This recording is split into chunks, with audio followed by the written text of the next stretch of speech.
Hello friends. आज हम लोग बिहार बजट 2026-27 को डिटेल में डिस्कस करेंगे। तो बजट सबसे पहले होता क्या है? तो ये एक वित्त वर्ष के दौरान सरकार की कुल अनुमानित प्राप्तियों और व्यय का विवरण होता है। तो हम लोग केंद्रीय बजट 2026-27 को पहले ही डिस्कस कर चुके हैं। अभी बिहार बजट भी आ गया है, तो बिहार बजट 2026-27 को भी डिस्कस कर लेते हैं। तो 3 फरवरी 2026 को बिहार के वित्त मंत्री विजेंद्र प्रसाद यादव ने बिहार विधानसभा में वित्तीय वर्ष 2026-27 के लिए 3,47,589.76 करोड़ का बजट पेश किया है। और ये जो बजट है ये 7 निश्चय 3 की परिकल्पना के तहत प्रस्तुत किया गया है, जिसमें समावेशी विकास, रोजगार, शिक्षा, महिला सशक्तिकरण, कृषि, बुनियादी ढांचा और आम लोगों के कल्याण पर जोर दिया गया है। बजट के मुख्य प्रावधान देख लेते हैं, क्या क्या मुख्य प्रावधान है इसके। तो कुल बजट जो है वो 3,47,589.76 करोड़ रुपए का है और ये बिहार के इतिहास में अब तक का सबसे बड़ा बजट है। और वित्त वर्ष 2025-26 की तुलना में बजट का आकार लगभग 30,694 करोड़ बढ़ गया है। मतलब पिछले बार की तुलना में इतना ज़्यादा बजट रखा गया है इस बार।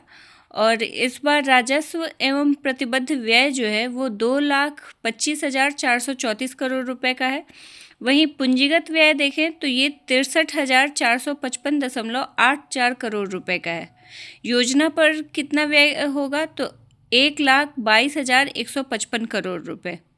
राजकोषीय घाटा जो है वो सकल घरेलू उत्पाद यानी कि जीएसडीपी का लगभग 2.99% होने का अनुमान है।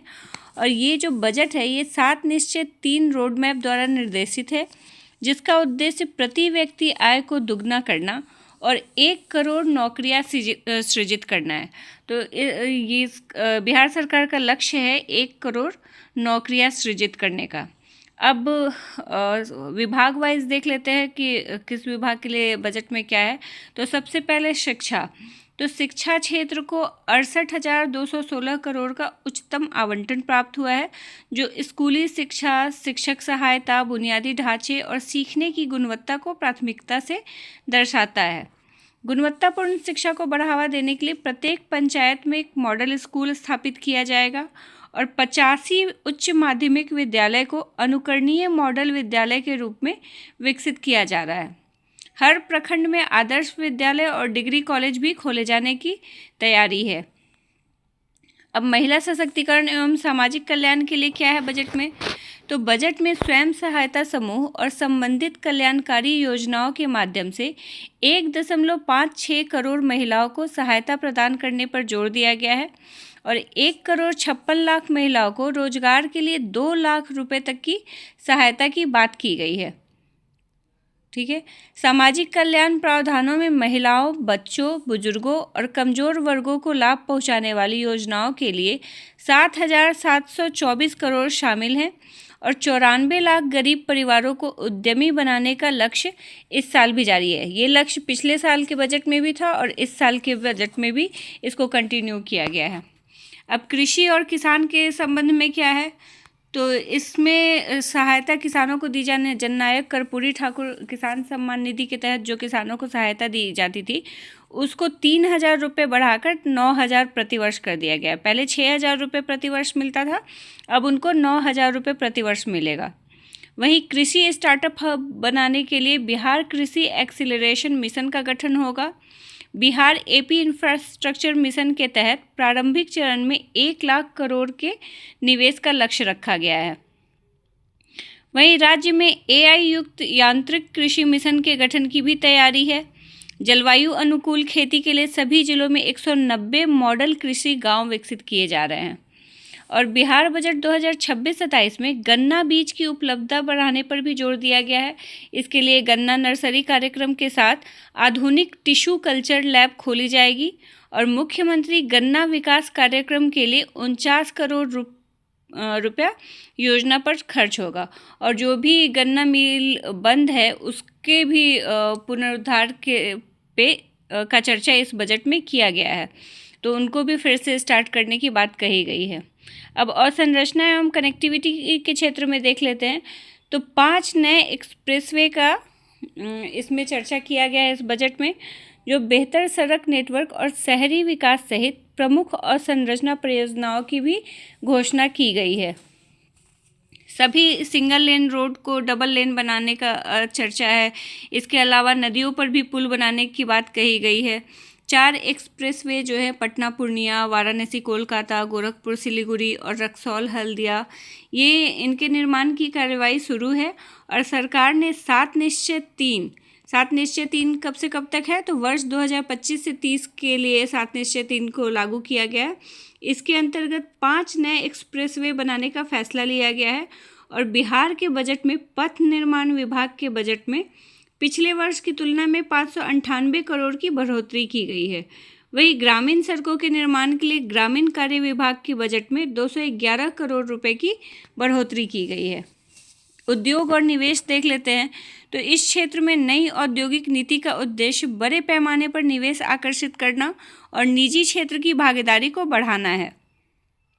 औद्योगिक क्षेत्र में 50 करोड़ रुपए तक के निजी निवेश को आकर्षित करने के उपाय किए गए हैं। और औद्योगिक सहायता मिशन के तहत बंद पड़ी चीनी मिलों का पुनरुद्धार किया जाएगा। और इसके साथ ही बिहार के 38 जिलों में औद्योगिक क्षेत्र बनेगा और इन क्षेत्रों में उद्योग विभाग की ओर से 15,000 से अधिक उद्योग स्थापित करने की योजना बनी है। इसके लिए 38 जिलों में 20,767 एकड़ भूमि भी अधिग्रहित किया जा चुका है नहीं है, मतलब किया जाएगा। और इसके साथ ही अमृतसर कोलकाता औद्योगिक कॉरिडोर के तहत गया जी में IMC के फेज़ 2 को विकसित करने की योजना है। इसके साथ साथ फतुहा के पास multi modal logistic park fintech city बनाया जाएगा। सारण के अमनौर में फार्मास्यूटिकल पार्क विकसित करने की योजना है। 2025 से 30 के बीच 1 करोड़ रोजगार अवसर सृजित करने का लक्ष्य रखा गया है। 2030 तक मतलब मुख्यमंत्री अपने इस कार्यकाल में 1 करोड़ रोजगार सृजन करने का लक्ष्य रखे हैं। ग्रामीण हाट विकसित कर गांवों को आर्थिक केंद्र बनाने की भी तैयारी है। तो ये सारा उद्योग से संबंधित। आप स्वास्थ्य और चिकित्सा के क्षेत्र में देख लेते हैं कि क्या क्या चर्चा है। तो स्वास्थ्य क्षेत्र के लिए बजट में 21,270 करोड़ रुपए का प्रावधान है, जो कुल बजट का मात्र 6.12% है। बजट में बुजुर्गों के लिए डोर स्टेप पहल और जिला अस्पतालों को सुपर स्पेशलिटी अस्पताल में बदलने का निर्णय लिया गया है, जो एक सराहनीय कदम है। इसके साथ ही पटना को मेडिकल हब बनाने और PMCH तथा IGIMS को विश्व स्तरीय बनाने का लक्ष्य रखा गया है। दरभंगा, पूर्णिया और अन्य 10 जिलों में मेडिकल कॉलेज का निर्माण कार्य जारी है और PMCH में बेडों की संख्या बढ़ाकर 1100 बेड और बढ़ाए जाएंगे PMCH में, ये लक्ष्य रखा गया है। रोजगार और स्किल डेवलपमेंट के क्षेत्र में जननायक कर्पूरी ठाकुर कौशल विश्वविद्यालय की स्थापना होगी और हर कमिश्नरी में मेगा स्किल सेंटर के तहत हब एवं स्पोक मॉडल के तहत प्रशिक्षण की व्यवस्था होगी। और 2030 तक 1 करोड़ रोजगार सृजन करने का भी लक्ष्य रखा गया है सरकार के द्वारा। खेल क्षेत्र में देख लेते हैं तो राज्य के सभी 8,053 ग्राम पंचायतों में कम से कम 1 खेल मैदान बनाने का लक्ष्य रखा गया है और सभी प्रमंडलों में अंतर्राष्ट्रीय मानकों के अनुरूप खेल इंफ्रास्ट्रक्चर के लिए जमीन भी चिन्हित की गई है। बिहार को राष्ट्रीय और अंतर्राष्ट्रीय खेल आयोजन के लिए तैयार करना इस सब का उद्देश्य है। लोक स्वास्थ्य और अभियंत्रण विभाग हर घर नल का जल निश्चय के तहत राज्य भर में हर घर शुद्ध पेयजल पहुंचाने का लक्ष्य रखा गया है और PHED को इसके लिए 2,469 करोड़ रुपए मिले हैं, जो पिछले साल कितना मिला था 2,702 करोड़ रुपए, उससे इस बार कम मिला है। इसके साथ ही ऊर्जा विभाग देख लेते हैं तो राज्य सरकार बिजली इंफ्रास्ट्रक्चर को मजबूत करने पर 610 करोड़ रुपए और ग्रीन एनर्जी के उत्पादन पर 532 करोड़ रुपए खर्च करेगी। बिहार राज्य सरकार ने 125 यूनिट तक बिजली फ्री दी हुई है बिहार के लोगों को और अब बिजली इंफ्रास्ट्रक्चर को मजबूत करने के लिए बजट में 610 करोड़ रुपए का प्रावधान है। अगले 5 वर्षों में सरकारी भवनों पर 500 मेगावाट रूफटॉप सोलर प्लांट लगाने का लक्ष्य रखा गया है। और लखीसराय के कजरा सोलर प्लांट से 301 मेगावाट बिजली उत्पादन होगा, जिसमें पहले चरण में 1810 करोड़ रुपए से 185 मेगावाट के सोलर पैनल के साथ 254 MWH बैटरी स्टोरेज लग रहा है, और दूसरे चरण में 1055 करोड़ रुपए से 116 मेगावाट सोलर पैनल क्षमता के साथ 241 MWH बैटरी स्टोरेज सिस्टम लगाया जाएगा।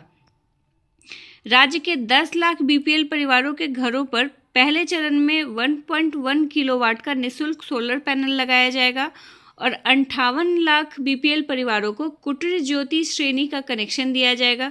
वहीं PM सूर्य घर मुफ्त बिजली योजना जो है उसके तहत आवासीय भवनों पर अनुदान पर सोलर लाइट लगाने का प्रावधान किया गया है। तो ये बिहार बजट में जो भी इम्पोर्टेंट पॉइंट्स थे उसको मैंने एक नोट्स में रेडी कर दिया और आपके साथ डिस्कस कर लिया। अगर आपको इसका डिटेल चाहिए तो आप PDF भी डाउनलोड कर सकते हैं। तो थैंक यू।